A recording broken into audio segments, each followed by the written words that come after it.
Shalom semua, selamat malam yang di Indonesia, selamat sore yang di Belanda, di Australia, malam juga yang di Amerika masih pagi. Kita bersyukur kepada Tuhan karena dapat kesempatan untuk bisa belajar. Saudara kita di Balikpapan memilih tema ini. Hanya kasih yang bisa merubah dunia jadi seperti surga. Ini tema yang luar biasa. Saya ulangi, hanya kasih yang bisa merubah dunia jadi seperti surga. Saudara akan kaget kalau saya nyatakan statement ini. Satu-satunya yang sangat dibenci oleh si setan adalah kasih ini. Nah, begitu gak sukanya setan dengan kasih ini, maka mereka berusaha sedapat mungkin untuk menghancurkan kasih ini. Dan yang menyedihkan, setan berhasil menghancurkannya. Sampai hari ini, saya menemukan dua hal yang iblis buat untuk menghancurkan kasih ini. Sebelumnya, kenapa setan itu begitu benci dengan kasih? Ya karena mereka itu sumber kebencian. Maka itu kasih sangat dia benci. Dan mereka berhasil menghancurkan kasih. Nah, dua hal. Jadi yang belum percaya, hari ini harus percaya. Iblis berhasil merusak kasih dengan agama.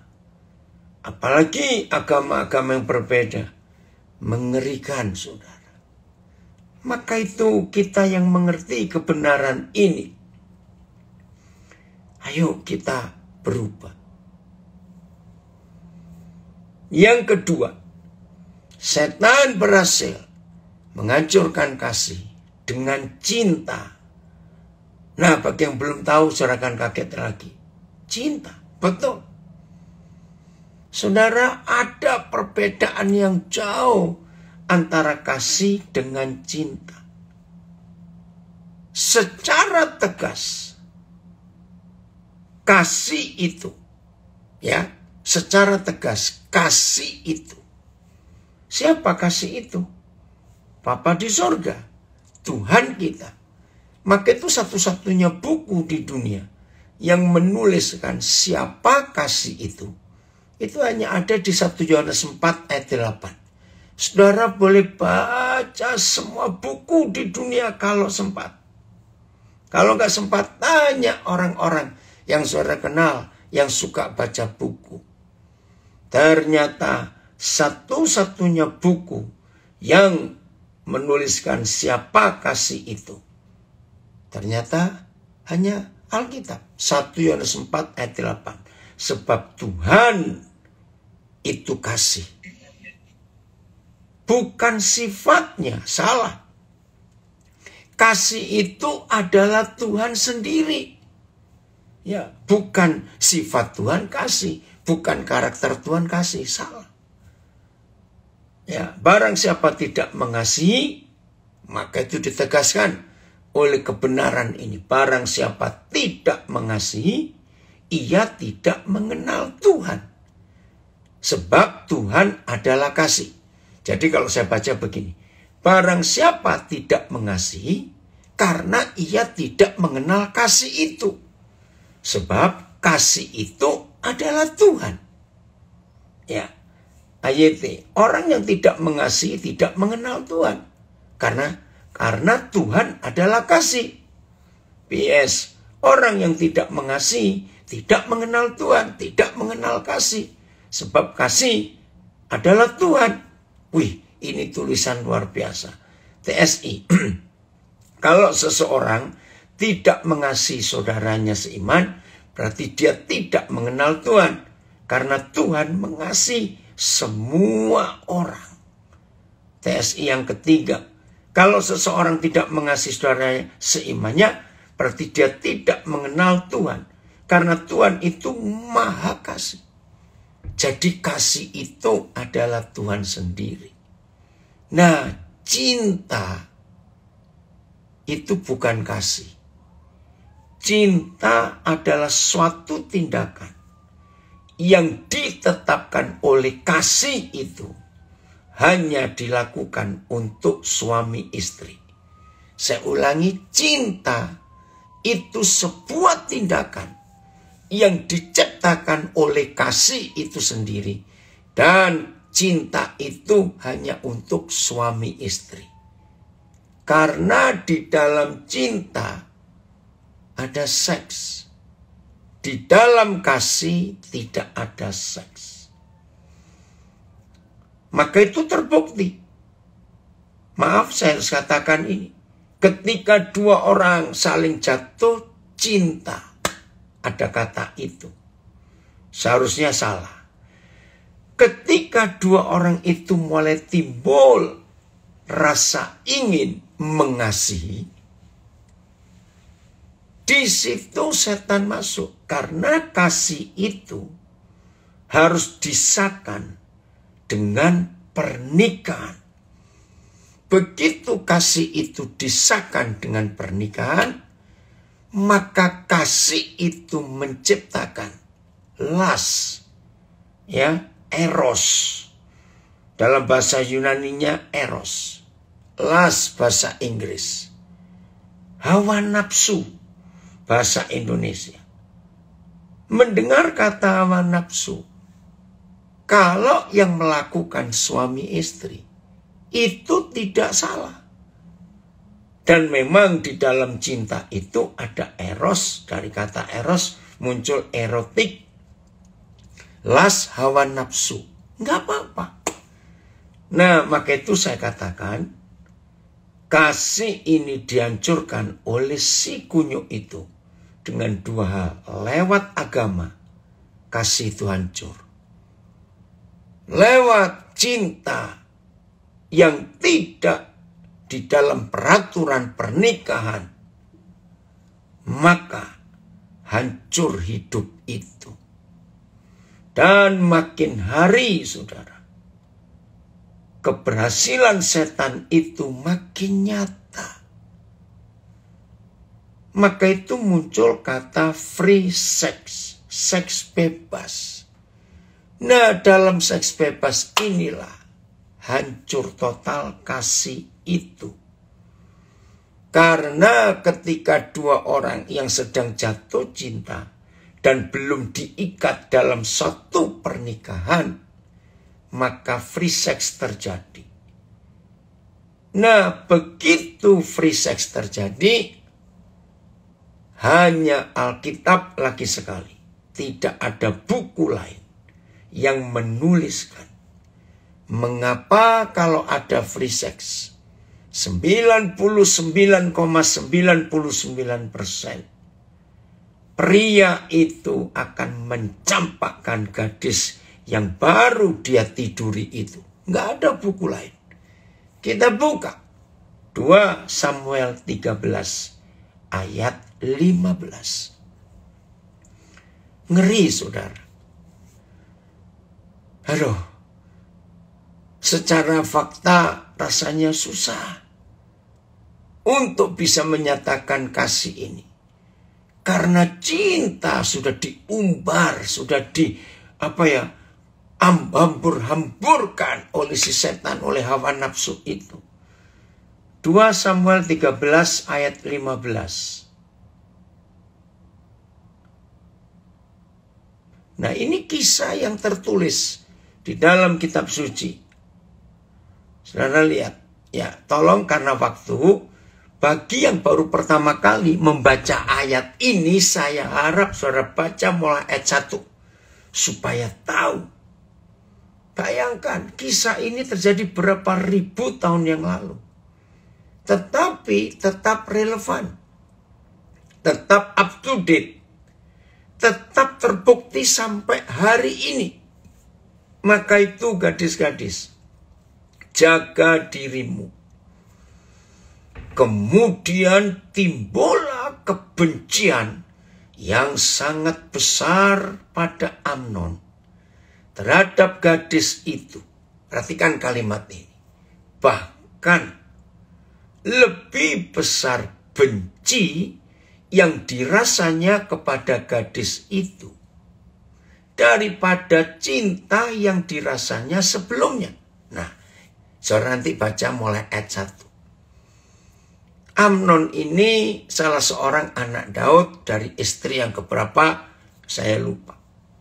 Tiba-tiba birahi, maaf saya pakai kata birahi, kepada adik tirinya. Wah, menggebu-gebu dia. Begitu mencintai. Nah, dia punya sahabat. Seorang sahabat yang jahat. Mempengaruhi Amnon dengan cara yang salah. Dan Amnon nurut. Akhirnya terjadi, free sex. Nah, firman ini mengerikan. Begitu pria berhasil meniduri gadisnya, ceweknya, saudara, setan bekerja.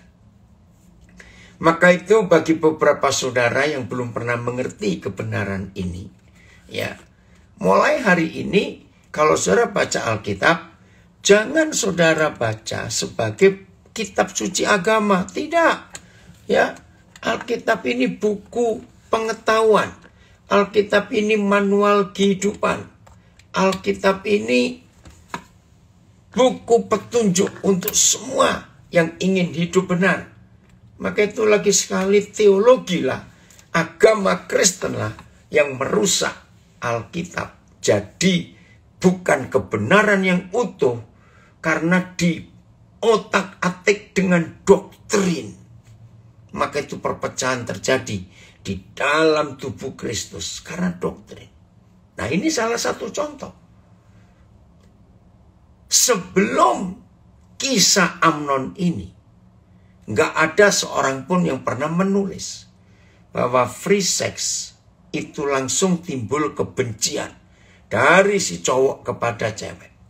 Dan sesudah penulisan 2 Samuel 13:15 ini, tidak ada lagi seorang pun yang bisa menulis. Karena kalau sampai ada orang bisa menulis setelah tulisan Samuel ini, berarti orang itu jiplak atau meniru. Ini relevan sampai hari ini. Saya ulangi lagi, tolong ya. Hei, ngeri. Kemudian timbullah kebencian yang sangat besar pada Amnon. Betul, plagiat. Kalau orang menjiplak. Timbullah rasa benci yang sangat besar pada Amnon terhadap gadis itu. Bahkan lebih besar benci yang dirasanya kepada gadis itu daripada cinta yang dirasanya sebelumnya. Lalu Amnon berkata kepadanya, bangunlah, enyalah, dicampakkan, dibuang. Saudara tolong catat, gadis-gadis perhatikan, orang-orang tua, rekan-rekan, pemuda-pemudi, sampaikan kebenaran ini. 99,99% ketika setan merasuki seorang cowok dan berhasil meniduri ceweknya, pasti ceweknya akan ditinggal. Dan dia cari cewek lain. Ya, ayat. Sesudah itu Amnon membencinya dengan kebencian yang sangat besar. Bahkan kebencian dirasakannya lebih besar dibanding cinta yang dirasakan sebelumnya maksudnya. Amnon berkata kepada cewek itu, bangun, pergilah. PS.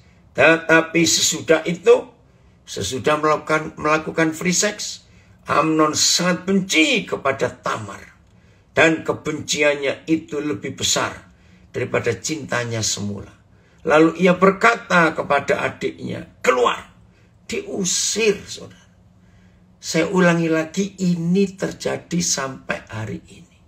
Maka itu orang tua, rekan-rekan pemuda-pemudi, anak-anak saya, hati-hati dengan free sex. Gadis akan jadi korban, selalu. Kalau toh, maaf ini, kalau toh tidak dicampakkan. Tapi tolong dicatat, kasih itu jadi hambar sebelum mereka dua disahkan dalam pernikahan. Ini yang berbahaya. Nah, kenapa bisa hambar? Maaf, saya berkata. Ketika seorang, oke, ada yang komen, zaman sekarang menjaga anak perempuan, menjaga anak laki sama beratnya. Betul, setuju. Karena pengaruh luar biasa. Maka itu saya minta kepada rekan-rekan pendeta, hamba Tuhan gereja. Sudahlah, jangan khotbah masalah doktrin. Ayo, sampaikan kebenaran ini. Terima kasih dari Melbourne. Saya akan baca satu terjemahan dari bahasa Inggris. And Amnon hated her, a very great hatred, sangat benci, kebencian yang besar. That greater is the hatred with which he had hated her than the love with which he loved her. Wih, ngeri. And Amnon said to her, rise and go. Jadi kebenciannya itu memuncak setelah dia berhasil memerawani Tamar. Aduh, kasihan sekali. Maka itu saya katakan lagi, gereja harus, gereja harus menyampaikan kebenaran ini supaya setan tidak bekerja terus. Sampaikan fakta ini yang saya temukan.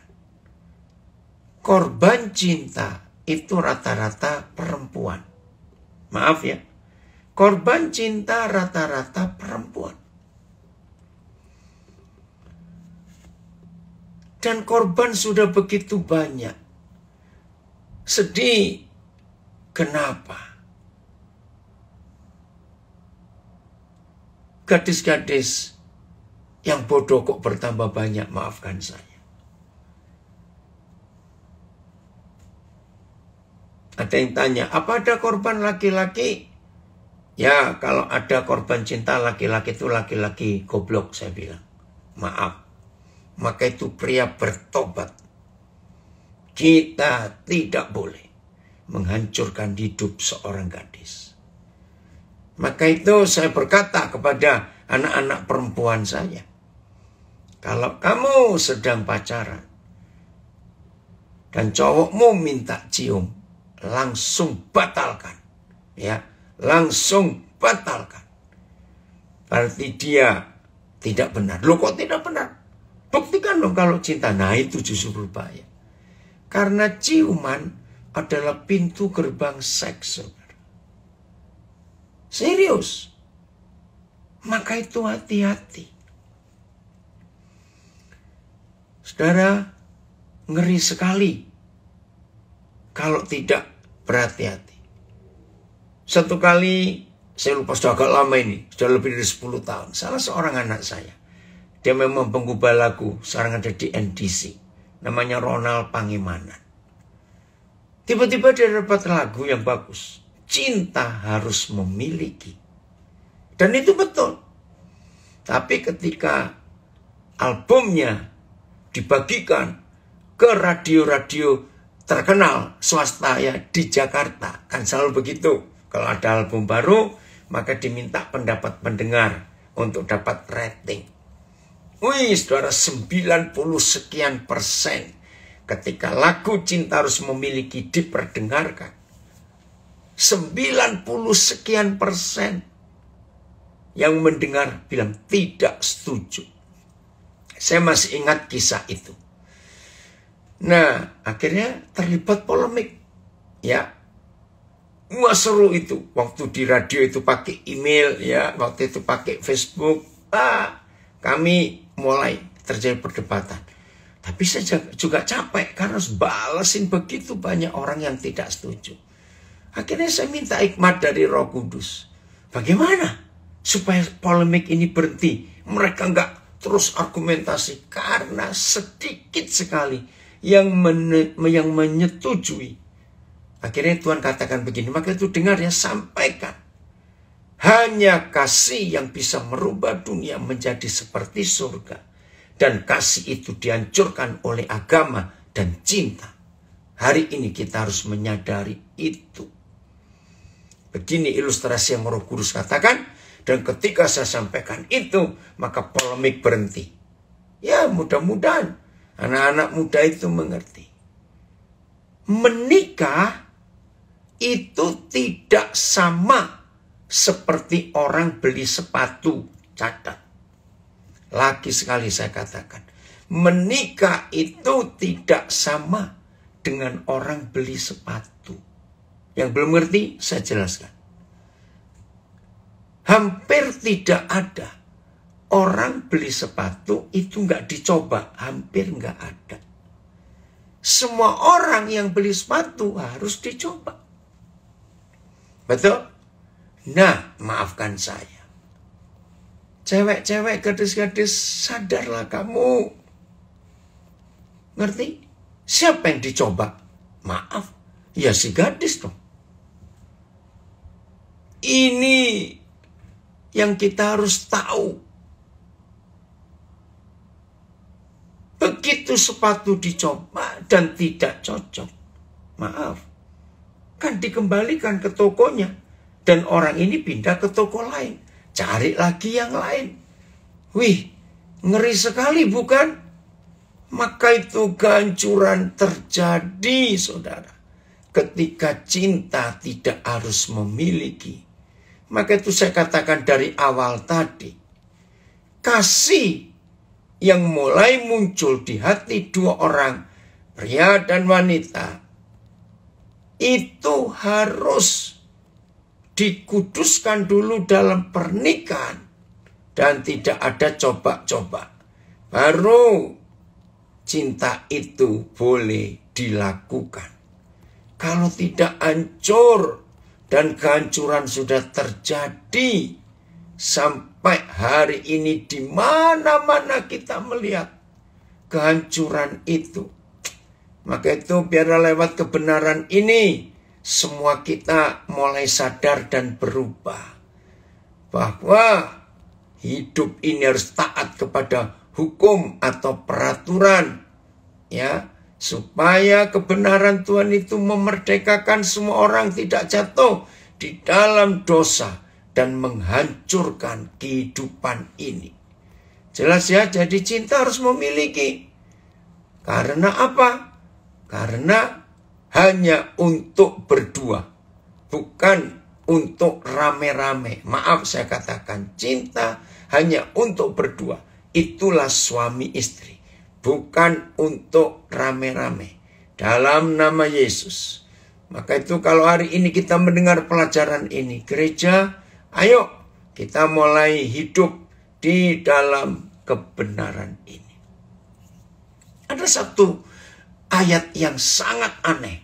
Lama saya mikirkan itu. Kita buka.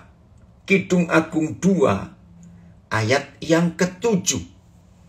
Kidung Agung 2 ayat yang ke-7. Jadi orang tua, anak-anak, engkau dengar ya, jangan sampai ada free sex dalam hidupmu. Jangan. Mungkin engkau akan ditertawai oleh teman-temanmu, anak-anakku. Tapi engkau harus tegas. Udah. Kusumpai kamu. Ya, Kidung Agung 2 ayat 7. Kusumpai kamu putri-putri Yerusalem. Demi kijang-kijang atau demi rusa-rusa betina di padang.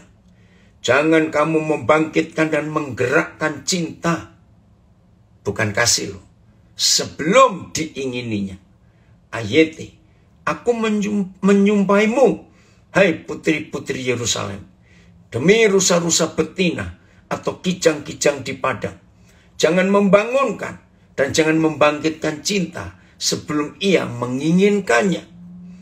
PS, berjanjilah hai putri-putri Yerusalem demi rusa-rusa dan kijang-kijang di padang bahwa kamu takkan mengganggu cinta sampai ia dipuaskannya. Saudara, putri-putri Yerusalem itulah gereja. Saya ulangi, itulah kita.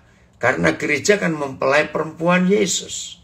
Jadi putri-putri Yerusalem. Pertama saya belajar ayat ini, saya cukup tersinggung dengan Tuhan. Kami manusia disumpahi demi binatang. Itu kan gak enak sekali. Aduh, ngeri sekali ini. Jadi kalau kita manusia disumpahi demi binatang, yang kata di Padang itu di alam bebas, maka kita harus bertobat akan hal ini, saudara. Akhirnya Roh Kudus menerangkan kepada saya, ada 3 hal yang dimiliki oleh binatang dan tidak dimiliki oleh manusia. Jadi kita harus belajar dari mereka.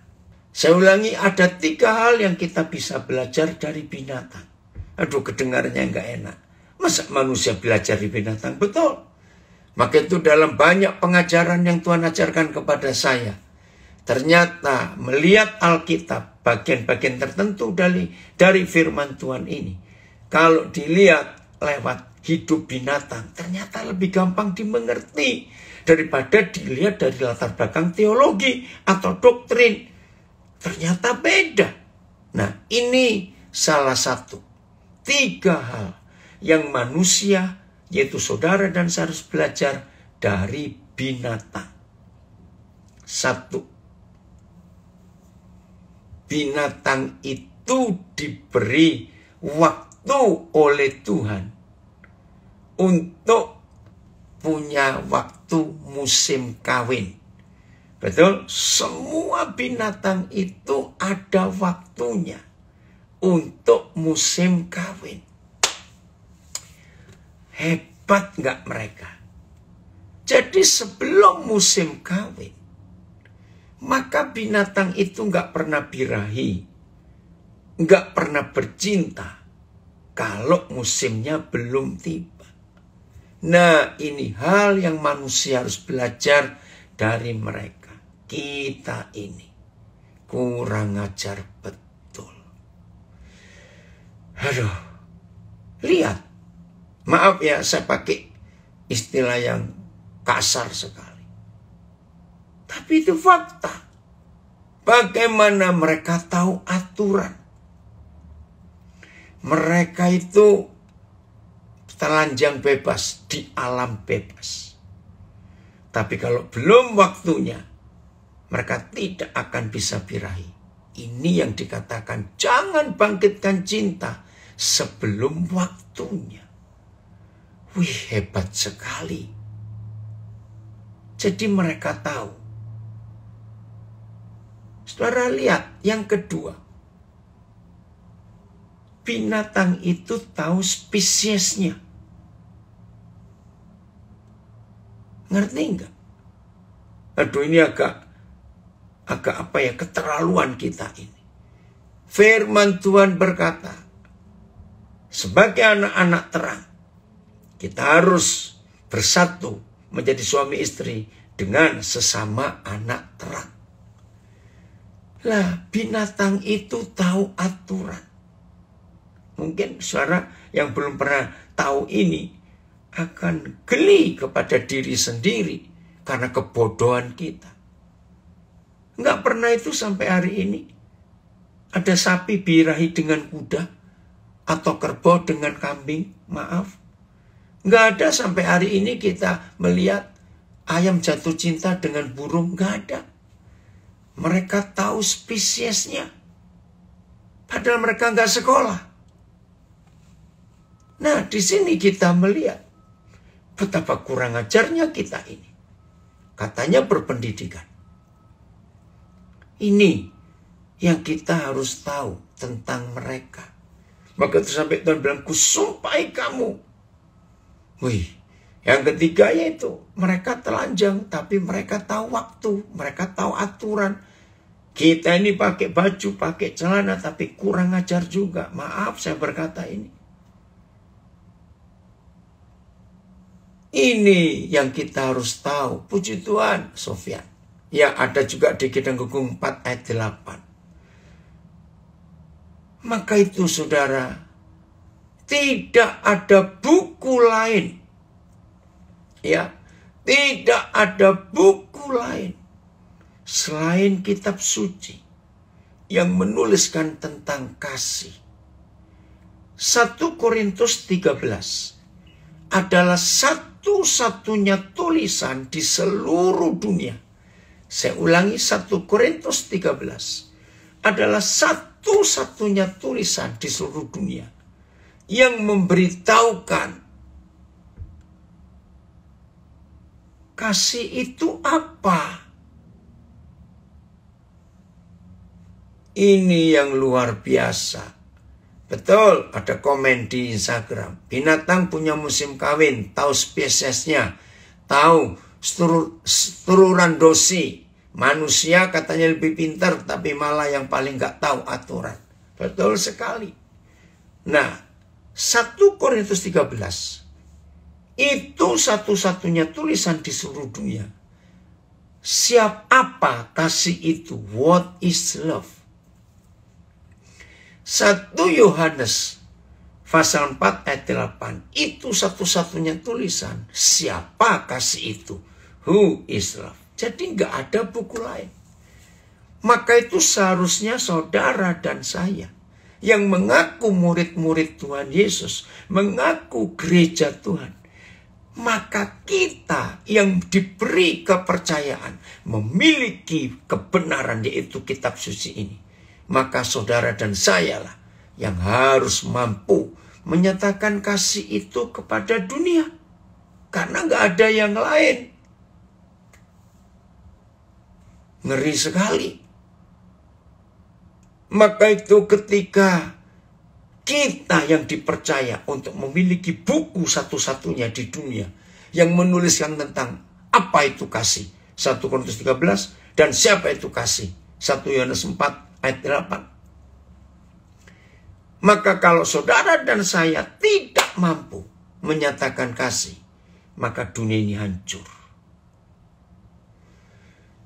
Ayo kita bertobat mulai hari ini. Jadi saya ulangi lagi. Kasih itu dirusak oleh setan dengan cinta.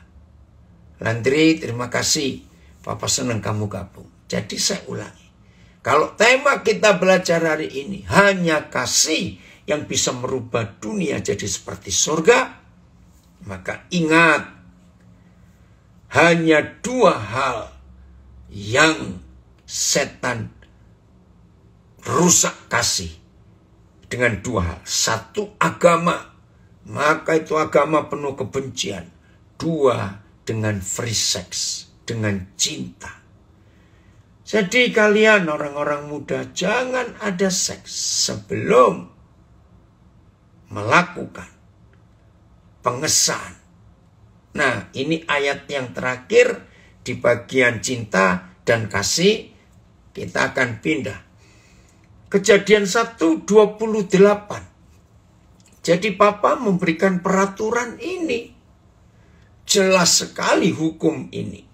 Kejadian 1:28. Tuhan memberkati mereka. Saya langsung baca dari beberapa terjemahan. Ya, bukan yang ini. Tuhan melantik mereka.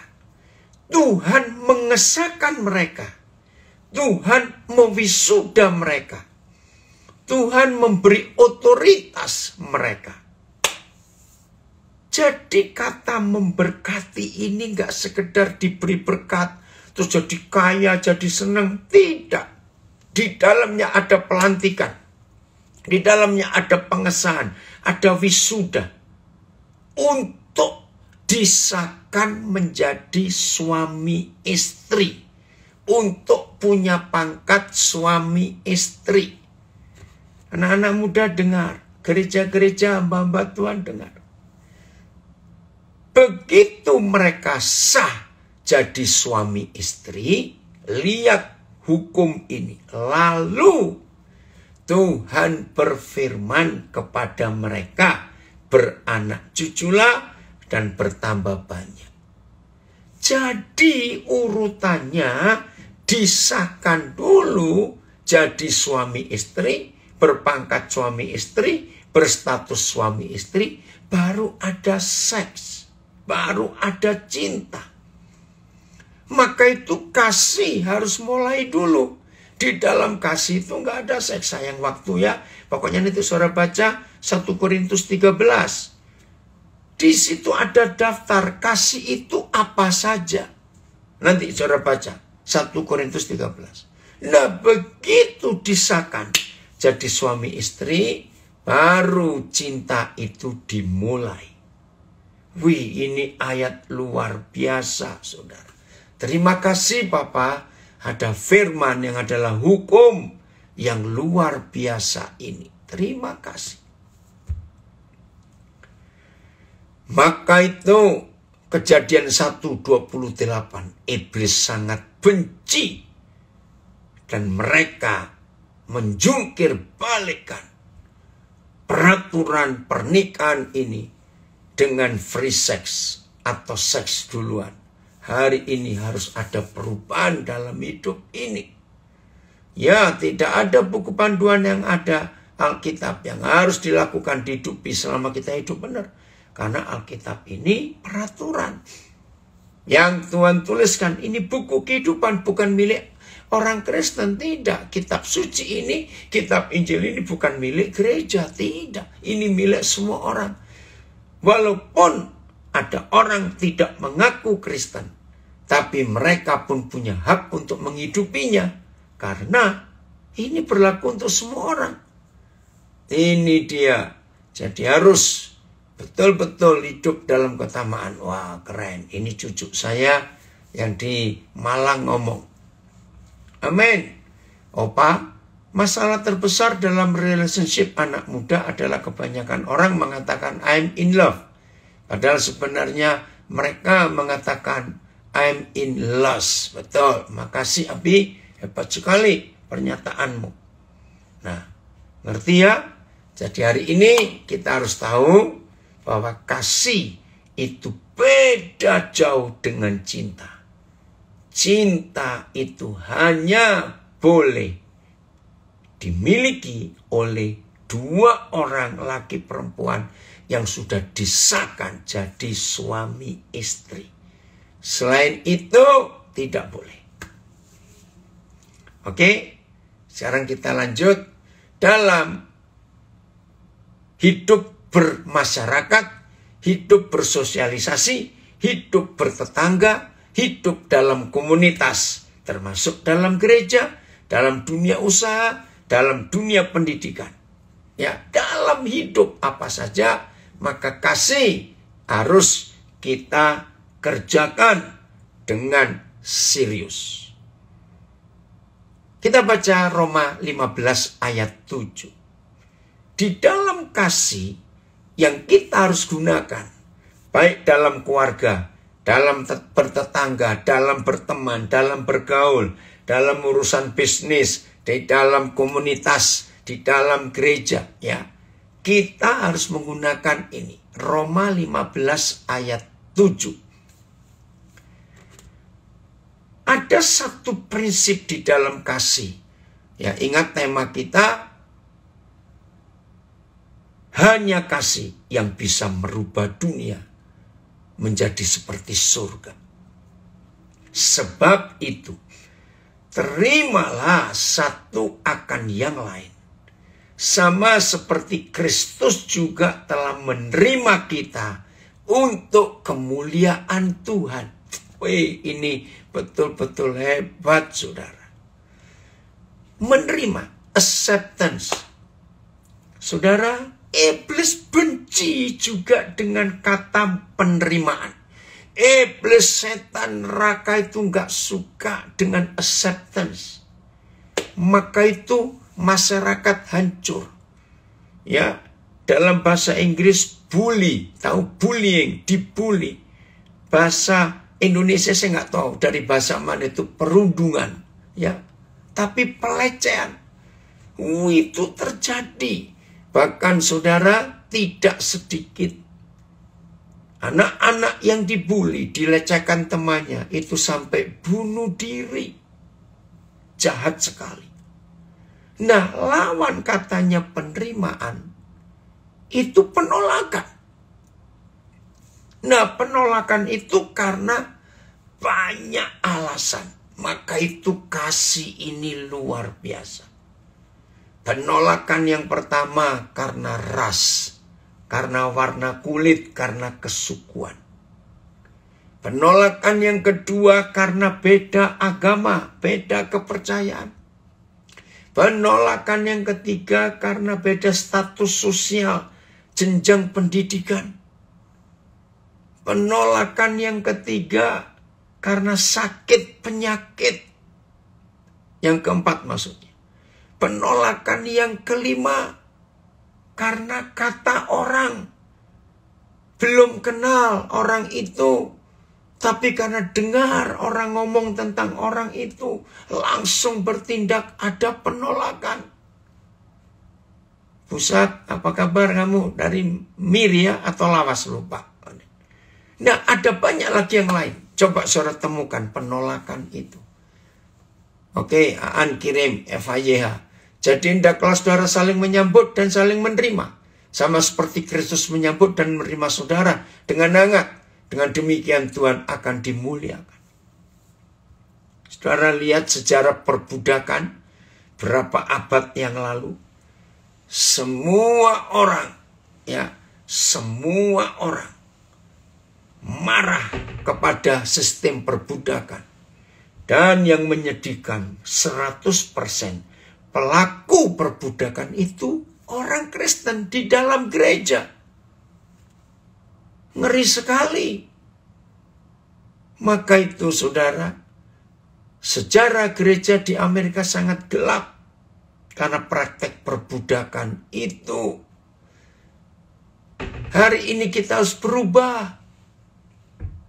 Menggenapi Roma 15 ayat 7. Tuhan Yesus tidak pernah membeda-bedakan semua hal itu. Maka itu kenapa Tuhan Yesus berkata belajarlah kepada anak kecil. Saudara, anak-anak kecil itu, saya suka sekali belajar dengan mereka. Yang belum tahu supaya tahu hari ini, lihat aja. Kalau saudara berjalan ngajak anak kecil biasanya di bawah 10 tahun. Kalau sudah di atas itu beda lagi. Begitu mereka kita ajak jalan. Lalu dari jauh kelihatan anak-anak lain seumur mereka. Saudara percaya enggak? Ini anak langsung klak, nyamperin, datengin. Wah, bisa bergaul. Nah, pernah saya menemukan. Ada orang tua bawa anaknya. Ternyata anak yang ditemukan itu, yang dibawa oleh keluarga lain, kelihatan kulitnya itu ada penyakitnya. Entah kudus atau apa. Nah, anak orang ini mau mendekati anak yang punya sakit kulit. Langsung ditarik oleh orang tuanya. Padahal buat anak itu nggak ada perasaan jijik atau apa. Nggak ada. Anak-anak nggak pernah membedakan status warna kulit, penyakit, bentuk rambut. Anak-anak tidak pernah. Mereka langsung bisa nyambung, bisa klik, bisa menyatu. Dan lebih hebatnya lagi, anak-anak itu yang bertemu ternyata mereka dari keluarga yang berbeda. Sehingga bahasanya beda. Luar biasa. Bahasanya nggak nyambung. Tapi bisa. Ngerti. Itu yang saya nggak mengerti sampai hari ini. Karena saya pernah membuktikan. Waktu itu saya menghadiri acara duka. Saya masih ingat betul. Itu di kota Kudus. Ayahnya Pak Edo, hamba Tuhan pimpinan pesat yang di Nabiri. Nah, maka kumpullah keluarga.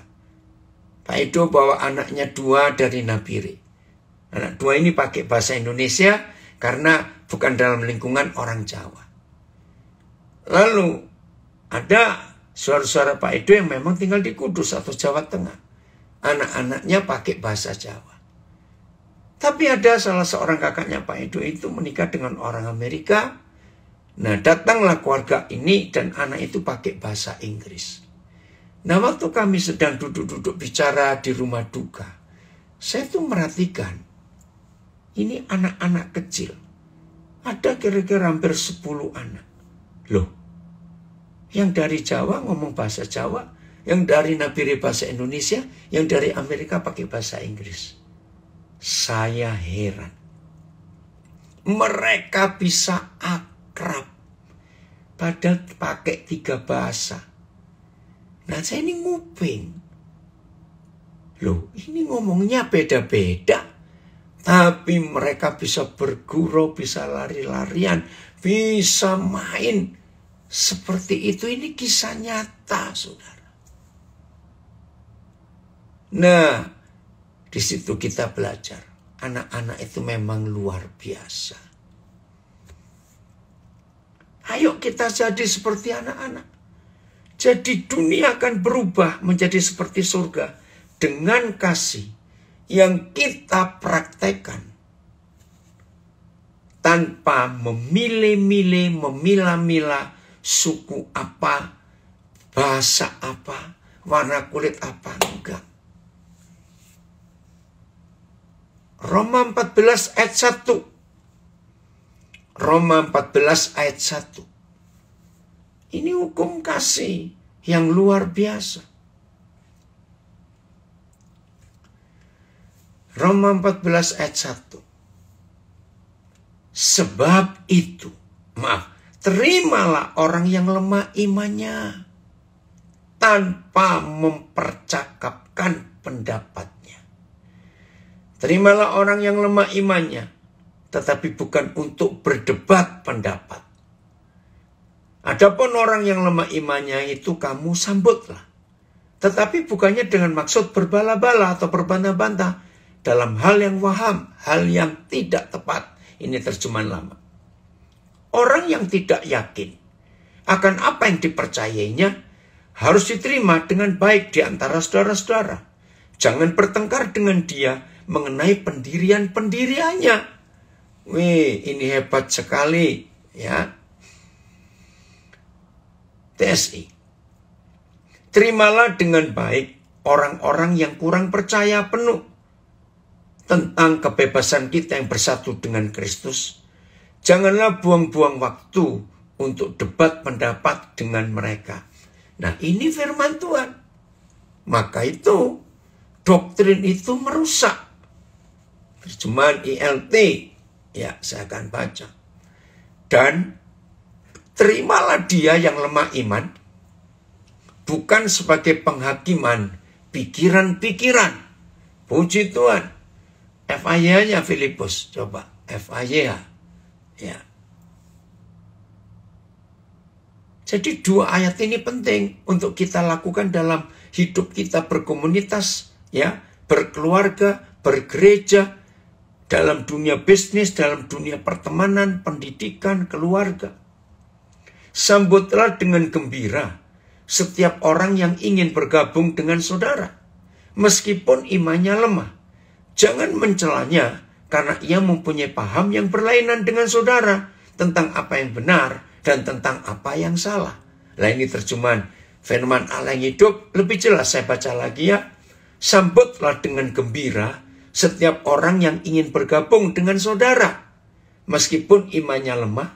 Jangan mencelanya karena ia mempunyai paham yang berlainan dengan saudara tentang apa yang benar dan apa yang salah. Jadi jangan, saudara. Aduh, kalau saya ngomong ini, saya betul-betul marah. Orang yang fanatik dengan satu agama, begitu ketemu orang yang beda agama, langsung menghindar. Sudah seperti ketemu musuh. Itu setan semua. Maka itu firman ini luar biasa. Dunia akan berubah kalau kita menyatakan kasih tanpa melihat status sosial, warna kulit, suku apa, agama apa, tidak. Ayo hari ini kita mengerti. Yohanes 13 ini klimaksnya dari semua yang Tuhan ingin kita tahu. Yohanes 13 ayat 34-35. Yuk kita pelajari ini. Dunia jadi seperti surga. Kalau mulai hari ini kita praktekkan ini. Oh, dari Alabama, Roma 15 ayat 7 itu ya. Wherefore receive ye one another as Christ also receive us to the glory of God. Puji Tuhan. Ya. Aku memberikan perintah baru kepadamu, yaitu supaya kamu saling mengasihi. Sama seperti aku telah mengasihi kamu, demikian pula kamu harus saling mengasihi. Puji Tuhan, dari Belgia gabung. Perintah baru. Ayat 35 ini tegas sekali. Dengan demikian. Dengan apa? Dengan cara saudara dan saya saling mengasihi dengan standar sama seperti Tuhan Yesus mengasihi kita. Dengan demikian semua orang akan tahu bahwa saudara dan saya adalah murid-muridku, kata Yesus. Diulangi lagi, yaitu jikalau kamu saling mengasihi. Ya, ada komen di Instagram, harus pelajaran malam ini diulang-ulang terus sampai mendarah daging dalam hidup kita. Betul. Nggak boleh ada perbedaan suku, warna kulit, bahasa, agama, status sosial, pendidikan. Tidak. Semuanya sama. Saudara, semua agama di dunia pasti punya ciri-ciri tertentu dan simbol-simbol tertentu. Sehingga orang-orang yang tidak seagama dengan orang itu langsung tahu dari pakaiannya, dari penutup kepalanya, dari warna yang dipakai, karena mereka semuanya seragam. Nah, mereka itu langsung diketahui, oh kamu Hindu, oh kamu pasti Muslim, kamu pasti Buddha, oh kamu pasti Sikh. Ya, agama Sikh itu. Oh, kamu pasti ini. Ya, ada simbolnya. Kamu Katolik karena ada simbolnya. Nah, ini yang kita harus tahu. Satu-satunya simbol yang dunia bisa tahu bahwa saudara dan saya bukan orang Kristen. Bukan orang beragama Kristen, Katolik, Protestan, sejenisnya. Tetapi dunia akan tahu bahwa saudara dan saya adalah murid-murid Yesus. Simbolnya cuma satu. Bukan benda ini, benda itu. Bukan warna ini, warna itu. Bukan. Satu-satunya simbol. Satu-satunya ciri, trademark, tanda bahwa saudara dan saya adalah murid-murid Tuhan Yesus. Tandanya adalah kita saling mengasihi. Yohanes 13 ayat 35. Woi, orang hebat gabung. Pak Paulus Winarto. Itu satu-satunya tanda. Dunia kenal Tuhan Yesus lewat kita, murid-muridnya. Maka itu kita harus berubah. Bukan dengan doa di pinggir jalan, doa di perempatan jalan, bukan kemana-mana bawa Alkitab, bukan kemana-mana pakai kalung salib. Tidak. Bukan itu tandanya. Tandanya adalah kita saling mengasihi. Catat itu baik-baik. Kita saling mengasihi. Dan tidak sekedar saling mengasihi. Tapi sama seperti Tuhan Yesus telah mengasihi kita. Itu standarnya. Nah, bagian terakhir ini kita akan bahas. Apa bedanya kasih yang selama ini manusia lakukan dengan kasih Tuhan Yesus? Oh, beda jauh. Beda jauh. Di dalam daftar 1 Korintus 13, nanti saudara baca ya. Itu ada tulisan begini. Ada orang yang bisa berbagi-bagi. Membagi hartanya kepada banyak orang. Tapi orang itu bisa melakukan tanpa kasih. Kok aneh? Bisa. Ada alasan. Satu, ya karena dia punya banyak. Bagi banyak pun gak terasa. Dua, mengapa ada orang bisa membagi-bagikan miliknya bisa tanpa kasih? Ya karena mereka ingin cari nama supaya dikenal. Maka itu kalau berbagi langsung manggil wartawan, masuk koran, masuk TV. Nah, gak ada kasih bisa berbagi. Tapi kasih yang Tuhan Yesus minta adalah kasih yang sama seperti Dia telah mengasihi kita. Nah, ini ayat terakhir. Yesaya 58 ayat 10. Luar biasa. Maaf, banyak orang suka berbagi. Tapi pasti ada kriteria. Maaf ya. Kalau itu berbagi barang, ya, Yesaya 58 ayat 10. Kalau orang itu, maaf ya, jangan tersinggung. Kalau saya tersinggung ya harus bertobat. Ada orang suka berbagi barang. Tetapi dipilih-pilih dulu yang dia sudah nggak suka, yang sudah jelek, yang sudah nggak dipakai lama, ya supaya rumahnya kosong, bagi-bagi aja. Maaf, jangan tersinggung. Itu kan tanpa kasih. Kalau berbagi makanan, maaf, dicari yang sudah dekat, kadaluarsa atau expired, ya, ayo bagikan. Bukan itu kasih. Kasihnya Tuhan Yesus itu begini, lihat. Yesaya 58 ayat 10. Apabila engkau menyerahkan kepada orang lapar. Saya ganti kata seperti yang kau inginkan sendiri. Dan memuaskan hati orang yang tertindas. Dengan apa yang kita inginkan sendiri. Maka terangmu akan terbit dalam gelap. Dan kegelapanmu akan seperti rembang tengah hari. Saya baca FA-nya ya di sini. Berilah makanan kepada orang yang lapar. Tolonglah mereka yang di dalam kesulitan. Oh, kurang tepat. Maka jayamu. Oke ya. ILT. Dan ketika engkau membawa jiwamu kepada orang lapar. Dan memuaskan jiwa yang sengsara. Maka terangmu. Oke. Saya ambil terjemahan baru. Kasih Tuhan Yesus kepada kita. Itu beda dengan kasih yang dunia ini berikan. Ya, lihat. Kalau saudara dan saya menyatakan kasih, jadi kasih itu cuma satu ya dari Tuhan. Kita memberi orang makanan dan memberi barang. Itu seperti yang kita inginkan sendiri. Jadi yang terbaik saudara yang kita beri. Bukan asal-asal. Bukan sudah kita nggak suka, bukan kita yang sudah nggak pakai, bukan yang sudah mau kadaluarsa, tidak. Maka saudara dan saya yang menyatakan kasih seperti ini kepada dunia.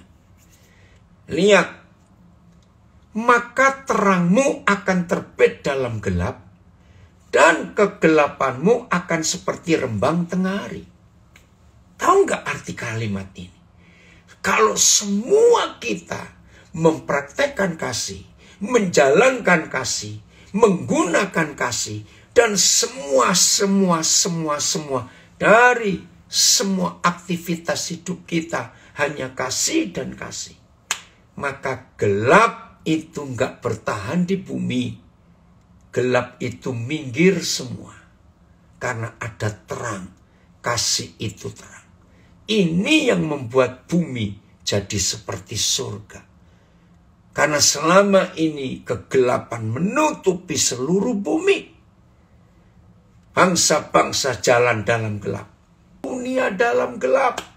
Tapi begitu saudara dan saya murid-murid Tuhan Yesus menyatakan kasih, maka yang gelap itu pergi, yang terang itu datang.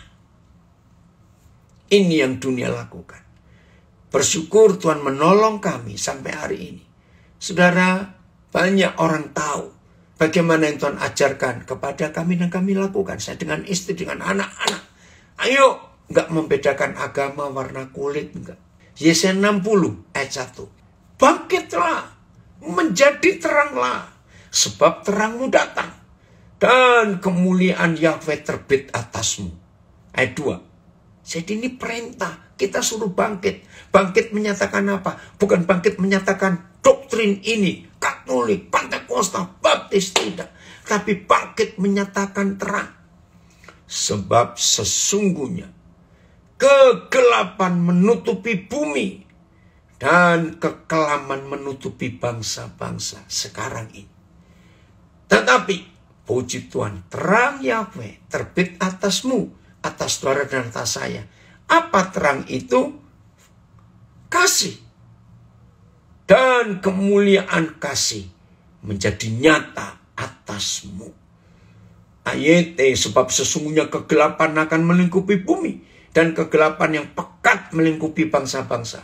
Akan tetapi Yahweh akan terbit atasmu dan kemuliaannya, kasihnya akan terlihat atasmu. Ini dia yang dunia nanti-nantikan. Yaitu kalau kasih kita nyatakan, maka yang gelap itu pergi. Ya, Yesaya 58 ayat 10 tadi. Berarti saudara dan saya tidak akan hidup di dalam kegelapan. Maka itu kalau masih ada di antara saudara hidup dalam gelap, saudara harus sadar. Jangan-jangan saudara orang pelit yang gak mau berbagi. Kalau toh saudara berbagi, pasti cari yang mau kadaluarsa, yang sudah gak bisa dimakan, yang saudara gak suka, ayo bagi-bagikan. Bertobat. Itu bukan kasih. Puji Tuhan. Karena hari ini Tuhan bekerja luar biasa. Ayo mulai sekarang. Setelah kita mendengar firman ini, kita bergerak dengan giat, dengan penuh semangat, menyatakan kasih. Maka yang gelap itu pergi, kebencian itu pergi. Haleluya. Terima kasih Bapa untuk firman-Mu ini yang sangat luar biasa. Ayo kita semua jadi pelakunya. Selamat bukan melakukan kasih. Selamat menjadi kasih itu sendiri. Jangan melakukan kasih dan jangan berbuat kasih. Tapi jadilah kasih itu sendiri. Maka kalau saudara dan saya adalah kasih itu sendiri, luar biasa. Dunia akan pulih, kegelapan pergi. Jadi siap menjadi kasihnya, bukan berbuat kasih. Tuhan Yesus memberkati kita semua. Ayo kita ubah bumi jadi seperti surga dengan kasih yang tanpa batas, tanpa syarat. Shalom.